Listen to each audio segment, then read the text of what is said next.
దేవునికి స్తోత్రం. మరి నువ్వు దేవునికి ఇష్టడుగా ఉండడానికి మొదటి స్టెప్ దేవుడు ఎవరో నువ్వు తెలుసుకోవాలా. దేవుడు ఎవరు? యేసు ప్రభు దేవుడే. యేసు ప్రభు ఆయన ఒక దేవుడే. అందరూ దేవుడు. ఈయనెప్పుడు అందరితో కలపడానికి ఇంత కూడా అవకాశం లేదు. ఎందుకంటే ఆయన పాపుల్లో చేరని వాడు, మనుషులలో మధ్య నుండి పాపము చేయనివాడు. ఆయన ఏమంటాడంటే ఒక మాట సవాల్ విసురుతాడు ప్రపంచానికి. నాలో పాపం ఉందని మీలో ఎవడైనా నిరూపించగలడా? రండి తెలుసుకొచ్చాడు. దేవునికి స్తోత్రం.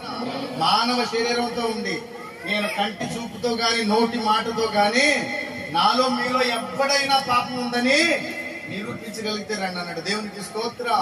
హల్లెలూయా. అతి పరిశుద్ధుడైన దేవుడు ఎవడైనా ప్రపంచం మీద ఉన్నాడంటే యేసు ప్రభు తప్ప వేరొక దేవుడు లేడు. నువ్వు అది ఖచ్చితంగా ప్రపంచానికి అందించాలి ఆ మాట. హల్లెలూయా. ఆయన దగ్గర ఒక్క పాపపు మరక కూడా